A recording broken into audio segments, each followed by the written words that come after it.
예, 반갑습니다. 예, 오늘은 이제 행자 심정하면 제천이 공찬하고 도인이 연색하면 선신이 사리하느니라 하는 자리. 수행자의 마음이 깨끗하면 모든 하늘이 하늘신이 함께 찬탄하고 도를 닦는 이가 여색을 생각하면 착한 신들이 버리고 떠나느니라.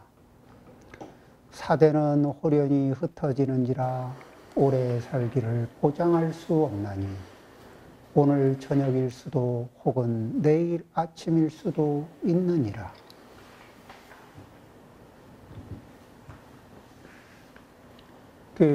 이제 먼저 이 밑에 구절을 먼저 보고 위에 구를 보겠습니다. 사대는 호련히 흩어지는 것이라 오래 살기를 보장할 수 없나니. 오래 살 수도 있고 안 살 수도 있는데, 그런데 얼마만큼 살 수 있을지 아무도 보장을 받지 못한 상태에서 살고 있습니다. 42장경에서 그런 문장이 나오죠. 그런 법문이 나옵니다. 부처님이 이 사문에게 묻습니다. 목숨이 어느 정도 사이에 있는가 하고 묻죠. 그러니까 한 수삼일 사이에 있지 않겠습니까? 그러니까 부처님이 그대는 아직 도를 모른다, 그렇게 말씀하시고, 또 다시 다른 상황에서 다른 사문에게 묻습니다. 목숨이 어느 정도 사이에 있는가? 사문이 음식 먹는, 이 반식경, 음식 먹는 정도의 시간, 우리가 보통 음식을 먹는데 한 2, 30분 정도 걸리나요? 한 그 정도 시간 정도면은 목숨이 살지 죽을지 이 정도를 구별할 수 있지 않겠습니까? 이런 이제 얘기죠. 그대가 아직 도를 모른다. 그리고 세 번째 물어본 것은, 세 번째 같은 질문에 호흡지간에 있습니다. 그러니까 목숨이 살지 죽을지는 한 호흡 내쉬고 못 들이쉬면 호흡하는 사이에, 호흡 사이에 이 살고 죽는 일이 걸려 있습니다. 이렇게 얘기하죠. 그러면은 내 장대한 계획이, 앞으로의 이 금생의 삶을 살아가는 여러 가지 많은 계획들이 호흡 사이에서 끊길 수가 있다는 겁니다. 그러죠? 그러면은 다시 말하면은 한 호흡 사이에서 내가 추구하는 삶을 성실하게 한 호흡 사이에서 끝날 수도 있고 다음 호흡으로 이어질 수도 있는, 알 수는 없지만 그 사이 어디에서 최선을 다해요? 한 호흡 사이에서 최선을 다합니다. 이 사대가 호련히 흩어진다. 그런데 이제 사대라는 것은 지수와 풍이죠. 여러 가지 세상에는 이렇게 인류가 이제 과학자들이 발견한 원소는 굉장히 여러 가지로 많습니다. 그런데 그것을 카테고리 4가지로 묶으면은 어떤 것이냐면은 이 단단한 특징이 있는 것들, 그 다음에 축축하게 젖는 특징이 있는 것들, 또 움직이는 특징이 있는 것들, 그리고 냉난, 수는 젖는 특징이죠. 화, 열, 온도에 오르고 내리는 특징이 있는 것, 그 다음에 풍, 움직이는 특징이 있는 것, 이렇게 4가지 카테고리로 나눠서 부처님이 설명하셨어요. 이 정도만 가지고도 뭐냐면, 우리가 수행을 하는데, 도를 닦는 데는 이게 부족함이 없다고 보신 거죠. 그러면은 이 네 가지 특징이 이 단단한 특징과 젖는 특징이 적당히 어우러져 있지 않고 한쪽이 과도하게 가면은 몸이 경직된다든지 안 그러면 몸이 너무 이렇게 이게 습기가 많아진다든지 이러면 다 위험해지는 거예요. 그 다음에 열이 너무 올라간다든지 열이 너무 떨어진다든지 이것도 위험한 겁니다. 그 다음에 이 움직임이 이 자율신경계의 움직임이 과하게 움직인다든지 너무 부족하게 움직인다든지 이렇게 해도 위험합니다. 그래서 이 4대가 태양계도 마찬가지고 이렇게 우주 전체계도 자기가 이렇게 질서를 유지하고 돌아서 그렇지 이게 언제든지 이게 사실은 엇박자를 놓을 수 있는 가능성은 열려 있거든요. 지금처럼 안정감을 유지하는 것이 오히려 그게 신기한 거죠. 마찬가지로 우리의 이 신체도 그렇고 이런 것들이 밸런스를 유지하고 가는 게 신기한 거예요. 밸런스가 깨지는 거는 오히려 쉽고 당연할 수도 있습니다. 그만큼이나 그런데 이제 그렇게 4대가 자기의 밸런스를 유지하면서 건강한 상태, 이 평상의 상태를 유지하는 것은 상황이 깨지는 게 어느 사이냐? 호흡지간에 깨질 수 있다는 겁니다. 한 호흡 들이쉬고 내쉬고 하는 그 사이에 밸런스가 확 깨지면은 세상을 차원을 달리해서 이사를 가게 되죠. 그래서 얼마나 오래 살 수 있느냐, 그 보장을 받을 수가 없습니다. 그래서 아침까지 멀쩡하다가 오늘 저녁일 수도 있고,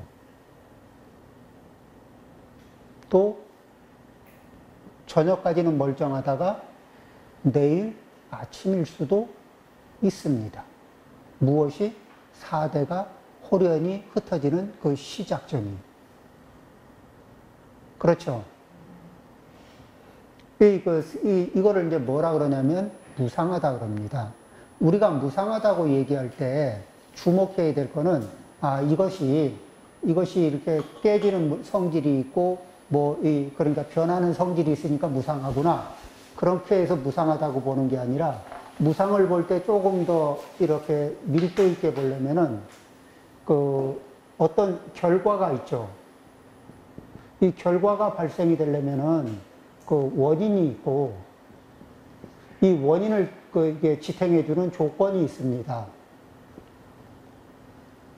예를 들면은 이제, 이 씨앗, 나무의 씨앗, 그 다음에 토양, 그 다음에 물, 그 다음에 빛, 이런 것들이 이제 이렇게 여러 가지 조건이 이루어져 가지고, 여기에 이제 열매, 이런 것들이 이렇게 나타날 수 있잖아요. 씨앗이 이제 성장하고, 조건에 의해서 씨앗이 성장하면서 열매를 맺을 수가 있습니다. 그러면 이제 우리가 보는 것들이 결과라 그러면은 거기에는 어떤 원인과 어떤 조건의 결합에 의해서 이제 이런 결과가 나타난다는 거죠. 그렇다면은 이 원인과 조건에 의해서 발생된 것은 자력으로 존재하는 게 아니라 조건에 의해서 존재하는 것들은 조건에 의해서 발생된 것들은 다 무상하다는 겁니다. 이 조건에 의해서 발생된 것이고 조건이 흩어지면 소멸하지 않는 게 없어요.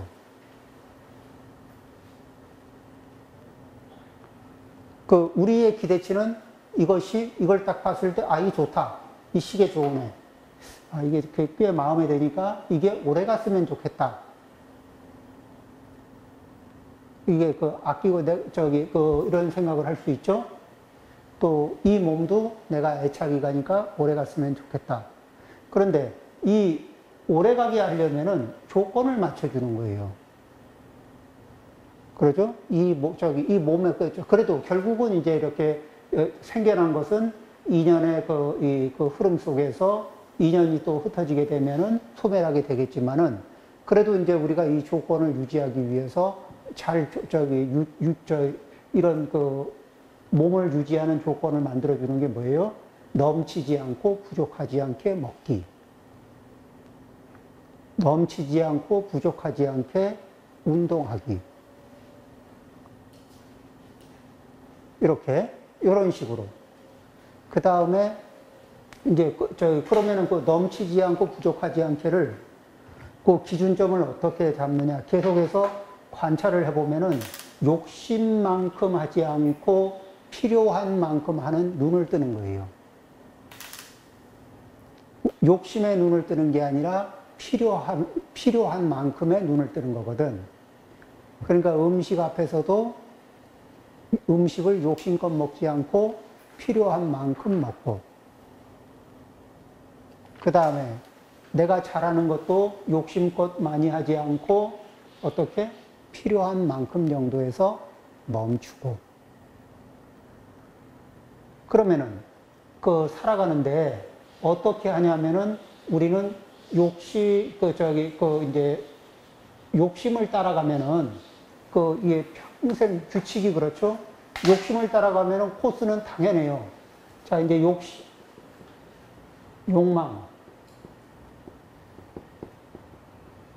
욕망을 따라가는 코스. 첫 번째, 욕망은 채워주면은 커지고, 또 잠시 만족하다가 커지고, 또 채워주면 잠시 만족하다가 커지고, 또 채워주면 잠시 만족하다가 또 커져요. 그러다가 어느 순간엔 채워줄 수 없을 만큼 커지죠. 그러죠? 더 이상 이제 내 능력으로 채울 수 없을 만큼 커져 있어요. 그러면 그걸 뭐라 그러죠? 결핍. 그렇죠? 그리고 이제 결핍은 무엇을 불러오죠? 고통을 불러오죠. 충족된 욕망은 욕망을 계속 불러오고, 그렇게 하다가 얼마 안 가서 바로 막혀요. 자기가 감당할 수 없을 만큼 커진 욕망이 결핍으로 딱 만나게 되거든. 고통. 그리고 고통이 누적되면은 그 다음에 원망이 쌓이고, 원망은 뭐죠? 원한을 맺고, 이 원망이 가슴에 가득 쌓이면은 뭔가 이 우울한 기운을 풀기 위해서 풀어야 할 대상을 찾거든요. 그러다 보면은 잘못한 사람을 찾아갑니까? 만만한 사람을 찾아가지. 그쵸? 나를 스트레스 매긴 사람은 아직 기운이 세기 때문에 함부로 못 달려들거든. 자, 이제 이거는 이게 우리가 그러니까 욕망으로 시작해서 겪는 고통의 문제가 이렇습니다. 그러면은 여기에서 욕망을 따라가면은 결국은 이게 끄트머리가 뒤끝이 이렇게 굉장히 힘든데, 이것은 늘 이렇게 공식처럼 이 부처님이 일러주신 욕망이 흐르는 공식입니다. 그러니까 이거를 늘 욕망이 일어날 때, 그러면 이런 흐름으로 간다는 거를 이게 기억하고 있다가 관찰을 해보세요. 부처님은 뭐라고 하셨냐면, 당신 말씀을 했기 때문에 옳다가 아니라, 당신이 말씀하신 것이 사실인지 아닌지는 이렇게 말씀 따라서 관찰을 해보라는 겁니다. 그래서 관찰을 해보니까 역시 맞구나. 그러면은 그 사이에는 내가 이게 무명에 덮여 있어서 내가 그 작용을 일으키면서도 그런 작용을 일으키는 거를 못 알아차리고 있었는데, 이제 부처님 가르침을 통해서 말씀을 듣고 염두에 두고 관찰을 해보니까, 10번을 관찰하면 10번, 100번을 관찰하면 100번, 그렇게 흘러가더라는 거죠. 그러면은 그걸 뭐라 그러죠? 이게, 그렇게 되면 나는 그 사이에는 볼 수 없었던 것을 부처님의 말씀을 따라서 볼 수 있는 눈을 갖게 돼요. 그러니까 무엇을 얻는 거죠? 부처님의 말씀은 내 안목을 열어주는 거예요. 그전에는 도저히 볼 수 없었던 거, 생각할 수 없었던 거, 그것을 보고 생각하고 그 중에서 선택할 수 있는 기회라는 게 옵니다. 이제 내 인생을 위해서 필요한 것을 선택할 수 있는 기회라는 걸 얻어요. 그전에는 욕망이 이끄는 대로 사는 것이 잘 사는 것 같았는데, 아, 그게 아니구나. 그러면은 욕망이 이끄는 대로가 아니라 이 필요한 정도에서 멈추고, 그리고 필요로 하는 것도 가만히 보면은 많은 양을 필요로 하지 않는다는 걸 알아요. 예, 이 자신을 이렇게 돌이켜보면은, 무엇만 하지 않으면은 옆에 사람하고 비교만 하지 않으면 많은 게 필요하지 않아요. 옆에 사람하고 비교해서 끝발이 밀리지 않고 싶으면은 그때부터 필요한 게 많습니다. 그 다음에 옆에 사람한테 자랑하고 싶은 게 많으면 많을수록 이 필요한 게 많아져요. 그러죠? 그래서 이제 비교에 의해서 생기는 필요, 이것이 이제 허욕이라고 그래요. 이게 비교를 통해서 상대 우위를 차지하고 싶어서 발생시키는 욕망, 이걸 허욕이라고 그러죠.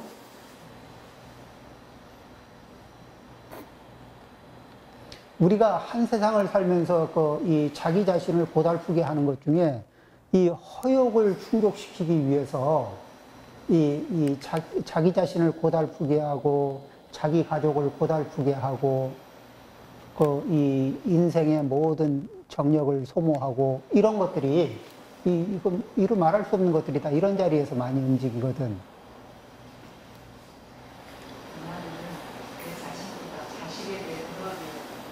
자식. 그 자식도 이제 옆집 애하고 상대 비교하면서 애를 사랑하면 부모님 마음은 애를 사랑하는 건데 애는 고문을 받는 거예요. 옆집하고 비교하지는 않지만 하여간 상이라고 생각하는 그 클래스에 있기를 원하는. 그러니까 그게 옆집하고 그거는 이제 이렇게 아이가 그룹을 짓고 있는 거기에 다만 이제 비교하지 않아도 스스로 최선을 다할 수 있게끔 그러니까 자기가 뭐냐면 어떻게 노력은 어떻게 하느냐, 옆에 친구보다 잘하는 쪽으로 노력하는 게 아니라 어제의 내 상태보다 조금 더 나아지게, 어제의 내 상태보다 좀 나아지게 노력하도록. 그래서 비교를 누구하고 하냐면은 어제의 나와 과거의 나와 현재의 나, 요 사이에서 비교하게. 그래서 자기의 한계를 넘어설 수 있게. 그래야 가장 현실적이거든. 지금 현재 내 상태가 이 정도면은 요 상태보다 조금 나아질 수 있게 하기 위해서 노력하는 거예요. 근데 사실은 이렇게 노력하면은 굳이 이렇게 그렇게 해서 그 속도를 좀 빨리 높여주려고 하면은 그렇잖아요. 각자의 역량에 따라서 그 속도를 높일 수도 있고 조금 완만하게 갈 수도 있지만 그 모든 게 뭐냐면 자기를 기반으로 해서 움직이기 때문에 공허하지가 않아요. 그리고 그 길을 찾는 게 상당히 비교를 할 때는 이 남과 비교를 시작하면은 둘 중에 하나가 됩니다. 우위를 점하면은 교만해지고, 그리고 비교해서 우위를 점하지 못하고 좀 이렇게 열등 비교가 되잖아요. 그러면은 비참해져요. 교만해지면 욕먹고, 비참해지면 자기가 자기를 욕해요. 이게 그런데 어제의 나보다 좀 나아지려고 노력하는데 이렇게 지지부진하잖아요. 그러면은 자기 반성을 합니다. 그리고 좀 잘 되고 있으면은 그래, 이렇게 남하고의 문제가 아니라 자기에 대한 신뢰가 좀 성장하고 이런 것들이 있죠. 그래서 그런 것들이 이제 논어의 첫 구절에도 그런 의미가 좀 있습니다. 뭐냐면은 외부의 조건과 외부 조건을 그닥 비교하지 말아야 한다는 게 하기편 첫 구절이에요. 보면은 하기 시습지 불역여로 이렇게 돼 있고, 배우고 때때로 익히니 또한 즐겁지 아니한가. 유봉 자원방래 불역 낳고. 벗이 멀리서 찾아오니 또한 그 즐겁지 아니한가. 인부지 불온 불역 분자호. 사람들이 알아주지 않아도 그 마음이 불쾌하지 않으니 또한 군자가 아니겠는가. 근데 요거는 이렇게 세 가지를 떼놓고 보는 게 아니라 이제 해석을 좀 해보면 그렇습니다. 이제 도학자, 그러니까 공부를 하는 사람이고 자기를 업그레이드 하는 사람들은 뭐냐면은 배우고 본받을 만한 거를 배웁니다. 그래서 배우고 나서 시습, 때때로 익혀요. 어떻게? 자기의 몸 습관, 말 습관, 마음 습관이 되게끔 연습을 합니다. 그래서 시습, 때때로 시습지, 그 때때로 열심히 해요. 그래서 그 다음에 이제 한문에서 여기에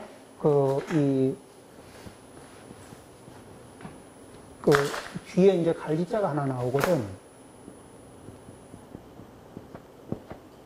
이 갈지자가 나오면 배우고 때때로 시습 때때로 그것을 익히면서 이걸 갈지자를 대명사로 자꾸 보는 버릇이 있는데 동사 뒤에 이렇게 나올 때 대명사로 안 보고 이거를 영어의 ing 계속 쭉 익히는 거예요. 배우고. 그렇죠? 그러면 이게 지자가 습자에만 붙었지만은 학자에도 붙을 수 있죠. 꾸준히 배워가고, 꾸준히 익히고 있는, 살면. 늘 배우고, 늘 익히고.